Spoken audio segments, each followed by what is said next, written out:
Olá, bem-vindas a este lugar de esperança que nós chamamos Cordão de Raab. Stella, nós estamos na nossa série de versículos fora do contexto e hoje temos um dos mais conhecidos, atrevo-me a dizer mesmo de quem nunca pôs os pés numa igreja, a não ser para algum batizado ou funeral, provavelmente, não achas? É verdade, é sem dúvida um versículo que parece ir ao encontro do pensamento pós-moderno, diria eu, ou até de um título do filme do James Bond, Vive e Deixa Viver. É isso mesmo.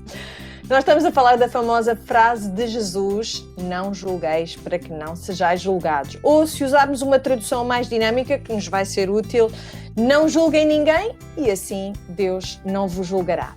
Nós vamos tentar seguir o fio condutor da passagem, sem perder de vista o que se chama da teologia bíblica, o tal fio condutor, que nos ajuda a entender que a Bíblia só aparentemente se contradiz. Se nós soubermos entender o contexto geral destes 66 livros, nós arriscamos-nos muito menos a citarmos mal ou a aplicar pior ainda o que nós lemos.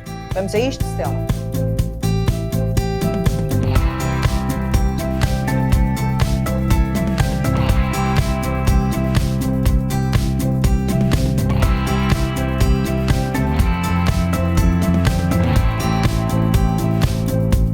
Sim, tenhamos em mente estas questões que se colocam ao ler algo como não julgueis para que não sejais julgados.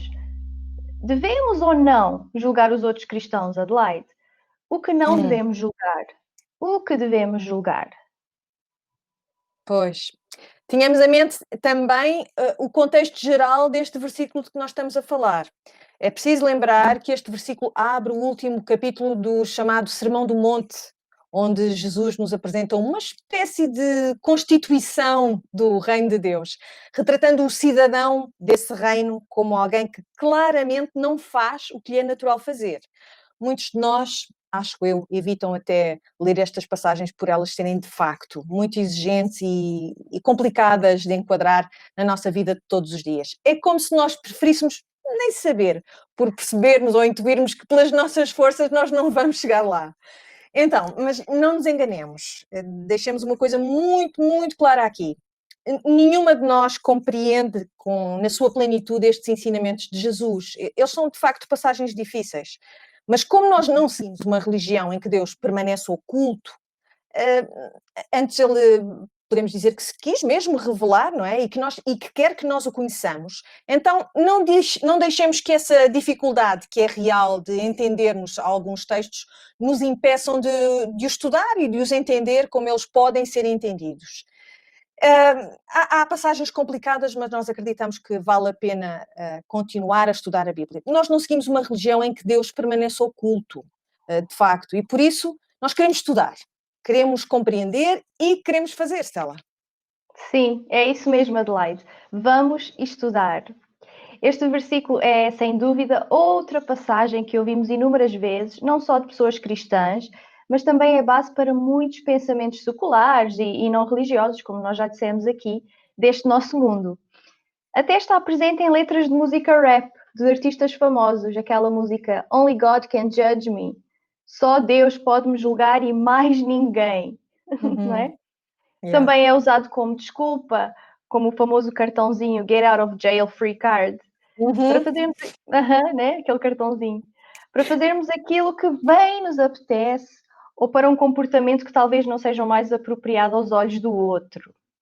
E isto faz muito sentido, porque na sociedade em que vivemos, que é individualista, é mais aquilo eu faço o que eu quero e tu não tens nada a ver com isso.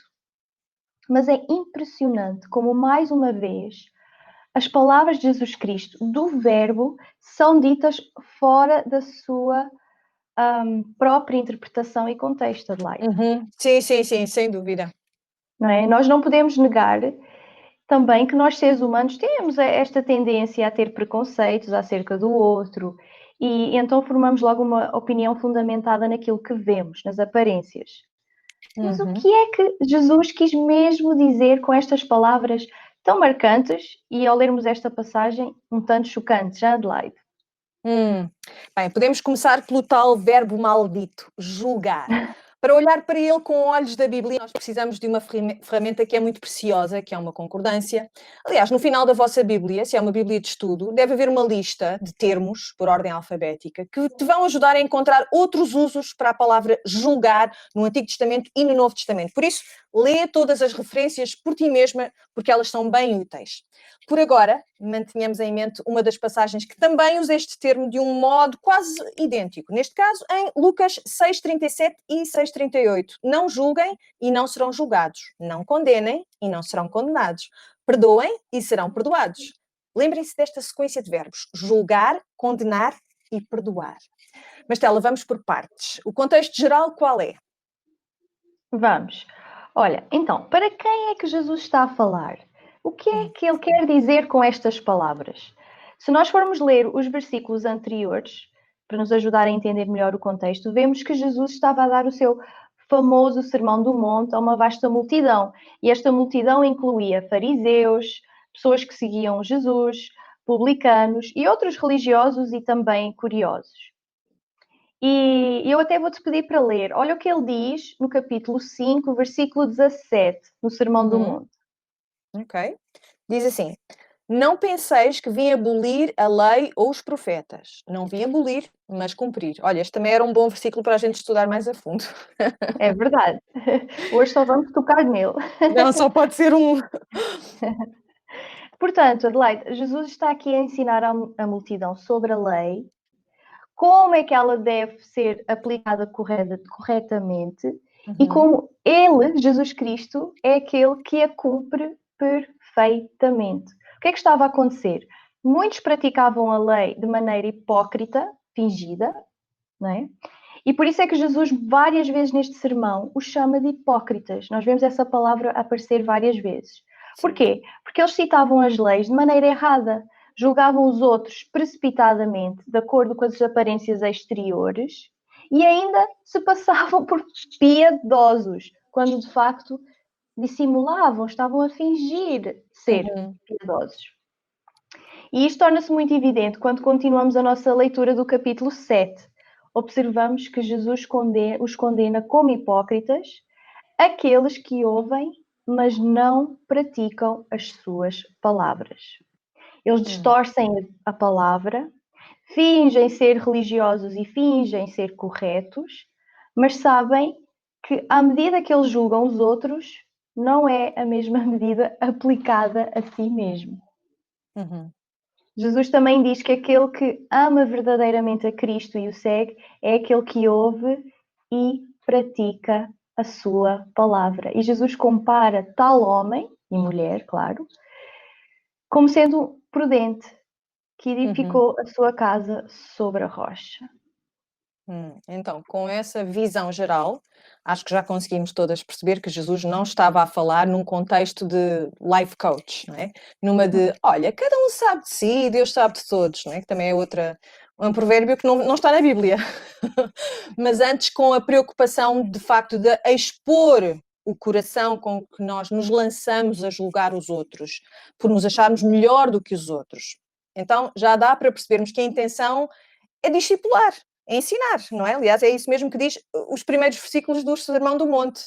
Vendo Jesus a multidão, ele assentou-se e começou a ensiná-los, não foi? Então, a intenção é, de facto, de doutrinar, de ensinar, não é de, perdoem-me a expressão, abandalhar a ordem social, não é um convite à anarquia ou sequer ao tal relativismo moral que tu estavas a falar há bocado. Mas não, desculpa, interrompi-te só para dar aqui esta pincelada. Podes continuar, Stella. E muito boa pincelada, Adelaide, obrigada. Olha, agora vamos ler os versículos imediatamente depois do versículo 1. Até vou-te pedir para ler, importas? Do versículo 2 ao 5. Então, versículos 2 a 5. Porque com o juízo com que julgardes, sereis julgados, e com a medida com que tiverdes medido, vos hão de medir a vós. E porque reparas tu no argueiro que está no olho do teu irmão, e não vês a trave que está no teu olho? Ou como dirás a teu irmão, deixa-me tirar o argueiro do teu olho, estando uma trave no teu? Hipócrita, tira primeiro a trave do teu olho, e então cuidarás em tirar o argueiro do olho do teu irmão. Noutras versões pode aparecer cisco, a palavra cisco, ou trave. E trave, não é? Sim. Então aqui nós vemos, primeiro que nós vemos que, como eu já disse ali em cima, que eles usavam uma medida para julgar estes tais hipócritas que não usavam a mesma para si mesmo. Ou seja, eles eram muito mais duros que os outros do que consigo mesmos. Uhum. E Jesus aqui, com estas palavras cisco e trave, ele está a usar uma linguagem metafórica. E estas advertências que Jesus está a dar aqui são sérias para estes que julgam desta maneira. Porque assim, é impossível ter uma trave no teu olho e não saber, não é? Pois, seria Mas até mesmo bastante assim, desconfortável. pois, mas mesmo assim, procurar o cisco no olho do outro irmão. Então, Uhum. desta forma, eles estavam a dar uma ênfase maior nas aparências e não no caráter, Hum. o interior. Resultado é que julgar dessa forma é ser hipócrita, porque julgar pelas aparências é hipocrisia. E isto é uma característica daquele que está sob o julgamento de Deus. E realmente é um fruto de que a graça ainda não alcançou tal pessoa. Uhum. E então esta palavra de Jesus trouxe arrependimento para muitos. Como tu estavas há bocado a dizer, Jesus estava a ensinar, a doutrinar. E então esta palavra trouxe arrependimento. E então as pessoas que se arrependeram deixaram de julgar como os fariseus e começaram a olhar para as pessoas com misericórdia, da mesma forma como Jesus olha. Então a grande pergunta é: devemos ou não julgar? Bem, à partida acho que devemos julgar, mas julgar bem, de uma posição correta, não é? De acordo com os critérios do amor e do perdão, de acordo com a nossa posição de semelhante àquele que peca, porque se eu não julgar, ponto final, não julgar, não saberei, de acordo com a definição da Strong, aliás, que é uma excelente concordância que muitas pessoas utilizam para compreender melhor alguns significados. A palavra grega original é krino, que quer dizer decidir, escolher, discernir. Como é que Jesus podia estar a dizer que eu tenho que passar a minha vida toda sem nunca decidir, nem escolher, nem discernir? Se depois ele até mais tarde, logo a seguir, na passagem, fala sobre as pérolas a porcos e dar aos cães, coisas que não são para os cães, não é? Que têm mais dignidade. Então, tu para saberes até o que é um cão ou o que é um porco, logo aí tens que discernir e decidir. Portanto, não pode ser isso que Jesus estava a dizer assim, tu corre. Poderia Jesus estar, portanto, a ordenar-nos que vivêssemos uma vida sem aplicar nenhum critério aos nossos relacionamentos, Stella? Pois é, tens toda a razão, ainda bem que estás a falar sobre isso. E até citaste muito bem o contexto posterior a esta passagem. Desculpa, não era já. Não, tudo bem. Mas já vamos entrar lá mais, não é? Sim, mas como disseste muito bem, Jesus ensina-nos a julgar. E então, não é pelas aparências, nem pela hipocrisia, mas ao fazer uma avaliação pela palavra de Deus. Lá está. Ela é a base, a palavra de Deus é a base, que nos ajuda a reconhecer os frutos de uma árvore verdadeiramente boa. E nós lemos isso então nos capítulos 15, nos versículos 15 a 23, quando Jesus chama-nos a atenção sobre os falsos profetas. Estamos no mesmo capítulo, capítulo 7 de Mateus. Uhum. Jesus até compara estes falsos profetas a lobos devoradores. E em Lucas 6, Jesus ensina-nos também sobre os frutos. Uhum. E lembrem-se de uma passagem em Marcos que Jesus até secou uma árvore de aparência frondosa, mas que não dava frutos. A famosa Lá em figueira, não Marcos é? Que ele 11. amaldiçoou. Exatamente, Adelaide. Uhum, uhum. Pois, e tu, de facto, já mencionaste esse outro livro, Lucas, e é bom, dá imenso jeito, porque quando nós consultamos as referências cruzadas deste versículo, lá está, a vossa Bíblia provavelmente tem muitas referências cruzadas associadas a Mateus 7:1, nós chegamos a um outro sermão de Jesus que tem muitas semelhanças com este, e que se chama Sermão na Planície, não é na montanha, depois de ter descido da montanha. Está lá em Lucas 6, e nós encontramos estas palavras no versículo 30. Vou parafrasear: faz aos outros o que queres que te façam a ti. E também tens nos versículos 37 e 38 de Lucas 6, diz assim: não julguem e não serão julgados, não condenem e não serão condenados, perdoem e serão perdoados, deem e ser-vos-á dado. Uma boa medida, calcada, batida e transbordante vos será colocada no regaço. Pois a medida que usarem para os outros será usada também para convosco. mais uma vez, estas mesmas ideias que tu já estavas aí a fazer notar, não é? Evitem a hipocrisia, perdoem, não condenem, mas o que mais me chamou a atenção das referências cruzadas, de facto, foi Tiago 4, 11 e 12, que diz assim: irmãos, não falem mal uns dos outros. Aquele que julga o seu irmão, ou fala mal dele, está a falar mal da própria lei de Deus e a julgá-la. E se pretendes julgar a lei, já não a estás a cumprir, mas fazes-te juiz dela. Portanto, pões-te acima da lei, não é? Pões-te uma posição superior, que é exatamente o que Jesus nos pede para não fazermos em relação aos outros. E só há um que tem poder para dar leis e para julgar. Aquele que tem poder para salvar ou condenar. Que é quem? É Deus, não é? Mas tu, quem és para julgares o teu semelhante? E é isto que diz lá em Tiago. Então, reparem, o verbo julgar aparece aqui ligado ao verbo condenar. Parece que esta pode ser a chave para nós entendermos melhor Mateus 7:1. O que é que tu achas? Sim, quando julgarmos, devemos então, o que é que devemos fazer quando formos julgar? Meditar, buscar sabedoria na palavra para discernir as inter-relações das pessoas, para ver quem verdadeiramente ouve e segue a Cristo. Ouvir as suas palavras das pessoas, não é? E se estas palavras estão a ser aplicadas em sua vida como um bom testemunho de Jesus. Porque nós, dentro do corpo de Cristo, que é a Igreja, nós somos chamados, sim, a exortarmos-nos uns aos outros quando vemos um irmão ou uma irmã que peca. Isso é constante, não é? Todos somos pecadores. Mas nós fazemos isto como?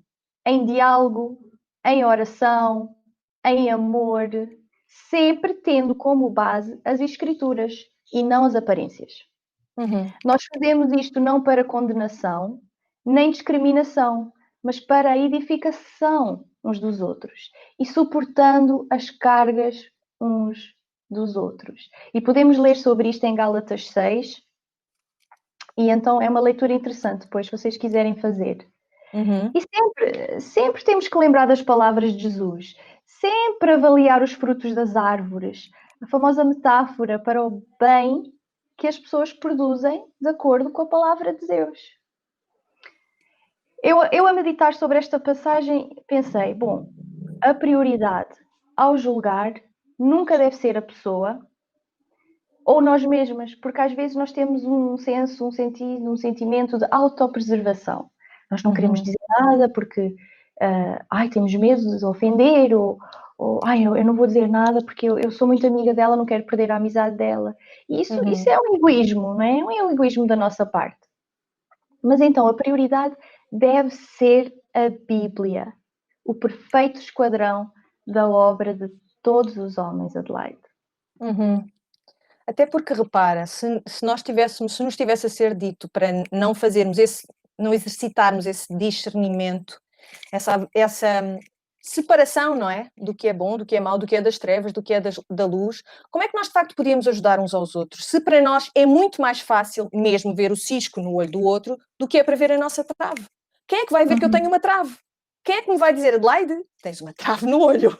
Se alguém não estiver ao meu lado e não for capaz de julgar nesse sentido, não no julgar no sentido de julgar de cima, como se eu fosse superior àquela pessoa, não no sentido de, porque julguei, também posso condenar e também posso negar o perdão. Porque isso, como dizia lá em Tiago, não é? Só Deus é que pode fazer esse julgamento de quem está de cima, da sua perfeição, da sua santidade. Só Deus pode condenar e só Deus pode negar o perdão. Então, exato, é bom que tu e eu e as pessoas que estão à nossa volta sejam capazes de dizer, amiga, tens uma trave no olho e não estás a vê-la. Ou o cisco, ou o que seja. Porque, de facto, por vezes para nós é muito difícil ter esse discernimento. É mais fácil que alguém de fora repare num padrão de comportamento destrutivo, repare em algo que nós fazemos recorrentemente que é pecaminoso, à luz, como tu dizias, à luz das Escrituras. Não à luz da minha tradição, não à luz do meu pensamento, da minha própria ideologia, da cultura em que eu fui criada, à luz das Escrituras. Essa é a luz que diz que, iluminando na escuridão, revela. Sim. Então, como é que Jesus podia estar a dizer, Stella, não digas à Adelaide que ela está a fazer asneira? De certeza que não era isso que Jesus te estava a dizer, Stella. Portanto, não. Esse convite que Jesus nos faz, ou essa demonstração que Jesus nos faz é, calma, tu não podes nunca julgar de uma posição de superioridade em relação ao teu irmão e à tua irmã. E também não o podes condenar, nem podes negar-lhe o perdão. Tu não podes fazê-lo. Portanto, era nesse sentido, não sejas hipócrita. Sim, exerce o teu discernimento para saber quem são os cães, quem são os porcos, quem são os lobos devoradores. Porque isso vai ser necessário, não é? Portanto, era isso que Jesus nos estava a dizer. Em última análise, e para terminarmos, o que nós não podemos fazer, de facto, é o que só Deus pode fazer. Julgar dessa posição de superioridade, condenar e negar o perdão. Eu penso que será bom orarmos agora por nós, por mim, por ti e por quem assiste a este episódio. Pode ser? Pode ser. Então eu vou orar. Oro eu e oras tu. Posso orar? Querido Deus e querido Pai, Senhor, nós vimos à Tua presença, sentimos-nos humildes, Senhor, perante a Tua palavra e o modo como ela nos exorta, nos desafia, Senhor. E é de facto, às vezes, difícil de compreender, Senhor, aquilo que Tu pretendes para nós, o modo como nós devemos viver. E é por isso que é bom vivermos em comunhão, Senhor. É por isso que é bom termos a Tua palavra, a Tua lei. É por isso que é bom, porque senão por nós mesmas nós confessamos, Senhor, que não seríamos capazes de entender tudo aquilo que habita o nosso coração e não devia habitar, aquilo que toma o lugar do Teu Espírito Santo dentro de nós, Senhor. Por isso, ajuda-nos, Pai, dá-nos coragem, dá-nos ousadia, mas dá-nos também amor, misericórdia, paciência uns com os outros, Senhor, para que possamos de facto alertar quando vemos um irmão prestes a cair, quando vemos alguém em pecado, Senhor, sabendo que temos a responsabilidade de apontar algo que está mal, Senhor. E se não fazemos, como disse a Stella, é porque queremos preservar-nos a nós mesmos, Senhor. É porque queremos que tudo continue numa paz podre, Pai. Por isso, perdoa-nos por isso, Senhor, e ajuda-nos a julgar com o Teu critério, Pai. E nunca a condenar, Senhor, nunca a negar o perdão. Pedimos-te estas coisas no nome de Jesus. Amém. Amém. Então, para a semana, se Deus quiser, nós voltamos à nossa série de versículos fora de contexto. Se tiverem sugestões, já sabem, deixem os vossos comentários no Instagram ou enviem-nos por uma mensagem pessoal. Não se esqueçam de adicionar estes vídeos às vossas stories também do Instagram. Sim, ativem as notificações do YouTube, já sabem, clicando no famoso sininho. Olha, partilhem este vídeo, ponham um like, subscrevam o nosso canal do YouTube e também a nossa página no Instagram. E deixem os vossos comentários, como disse a Adelaide. E se tiverem sugestões e perguntas, sugestões de textos, fiquem à vontade para mandarem as vossas sugestões e perguntas. E pronto, é isso que nós temos por hoje. Obrigada e ficamos à vossa espera. Deus vos abençoe. Até breve aqui no Cordão de Raab. Tchau, até breve.